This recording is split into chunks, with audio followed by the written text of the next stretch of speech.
Guys இன்னைக்கு எங்கள் வீட்டில் ஒரே சண்டை. குழம்புல உப்பு இல்லைன்னு சொல்லிட்டு எங்கள் வீட்டுக்காரங்க என்கிட்ட சண்டை பிடிச்சிட்டாங்க. இன்ஸ்டியூட் உங்கள் வீட்டில் நடந்திருக்கா இல்லை சொல்லுங்கள். ஓகே, நான் இன்னைக்கு என்ன குழம்பு வச்சேன்றதை வாங்க வீடியோக்குள்ளே போய் பார்க்கலாம். இன்னைக்கு வெந்தய குழம்பு தான் வச்சு. ஒரு கடையில் கடுகு கொஞ்சம் வெந்தயம் கொஞ்சம் போட்டுக்கலாம். கடுகு நல்லா பொரியணும், வெந்தயமும் நல்லா பொரிஞ்சு வரணும். தீய விடக்கூடாது. நம்ம தீஞ்சு போச்சுன்னா டேஸ்ட்டாகவே இருக்காது. அப்போ தீஞ்ச வாசம் அடிக்கும். நீங்கள் அந்த ஒரு தப்பை பண்ணாதீங்க, தயவுசெய்து பண்ணாதீங்க. ஓகே, இந்த மாதிரி ஏதாவது உங்கள் வீட்டில் சண்டை நடந்திருக்கா? கொஞ்சம் அது பொரியட்டும், கடுகும் வெந்தயமும் நல்லா பொரியட்டும். அதுக்குள்ளே நம்ம குடும்ப விஷயத்த கொஞ்சமாக பேசிட்டு வந்துடலாமேன்ட்டு தான் கொஞ்சமாக பேசுகிறேன். இந்த மாதிரி ஏதாவது நடந்ததுன்னா நீங்கள் கமெண்டில் சொல்லுங்கள் மறக்காமல். அது கூட கொஞ்சம் கருவேப்பிலை நீங்கள் நான் போட மறந்துட்டேன், நீங்கள் போட மறக்காதீங்க. பூண்டை நான் போட மறந்துட்டேன். ஒரு பல் பூண்டை நல்லா உரித்து நல்லா போட்டுக்கோங்க. கடுகும் வெந்தயமாக பொரிஞ்சதுக்கப்புறம் நல்லா போட்டுக்கோங்க. அதுக்கப்புறம் கருவேப்பிலையை போட்டுக்கோங்க. அதுக்கப்புறம் வெங்காயத்தை நல்லா கொட்டி வெங்காயம் நல்லா வதக்குங்க. வெங்காயம் நல்லா வதங்கின பிறகு தான் தக்காளி போடணும். தக்காளி கூடவே நீங்கள் வெங்காயத்தை போடக்கூடாது. அப்படி போட்டிங்கன்னா உங்களுக்கு டேஸ்ட்டே இருக்காது, டேஸ்ட்டு நல்லாவும் இருக்காது. இப்போது வெங்காயத்தை நல்லா கொட்டி வதக்கியாச்சு. வெங்காயம் கொஞ்சம் வதங்குறப்போ உப்பு கொஞ்சம் நம்ம போட்டுக்கணும். உப்பு போட்டால் தான் இன்னும் கொஞ்சம் நல்ல ப்ரௌன் கலரில் வரும். அது இன்னும் கொஞ்சம் டேஸ்ட்டை கொடுக்கும். அது கூட உப்பு கூட மஞ்சத்தூளும் போட்டுக்கணும். உப்பு மஞ்சத்தூளும் சேர்ந்து வெங்காயத்து கூட வதங்கும் போது நல்லா வதங்கி அது நல்ல டேஸ்ட்டை கொடுக்கும். அதுக்குள்ளே நம்ம புளி கொஞ்சம் ஊற வச்சுட்டு வந்துடலாம். புளி நான் எப்போவுமே சுடுதண்ணியில் அடுப்பில் தான் சூடு பண்ணி தான் ஊற்றுவேன்.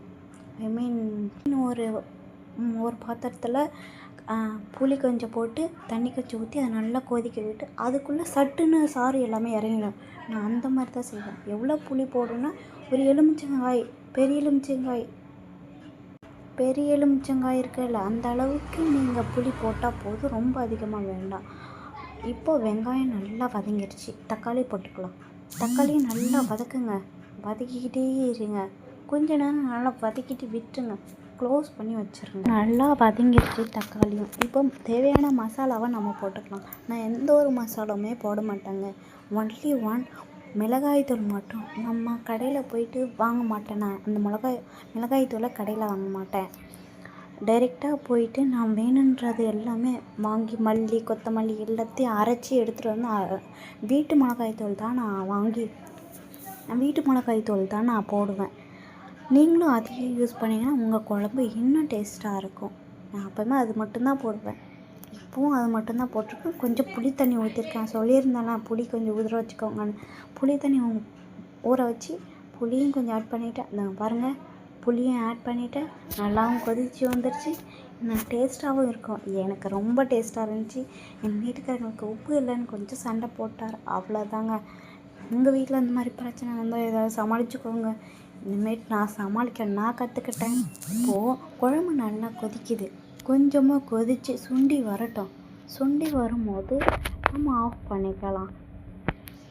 ஓகேங்களா?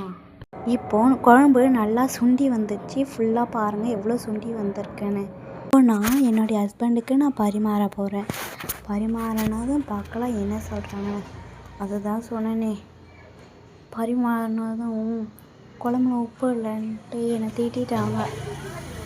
விடுங்க, அவங்க எப்பயும் திட்டுறது தானே, அதை கண்டுக்கூடாது. மறக்காமல் நம்மளுடைய சேனலை ஃபாலோ பண்ணிக்கோங்க, சப்ஸ்கிரைப் பண்ணிக்கோங்க, லைக் பண்ணுங்கள், கமெண்ட் பண்ணுங்கள். உங்களுக்கு பிடிச்சிருந்தா என் கூடவே இருங்க ப்ளீஸ் மக்களே. டாட்டா, பாய்.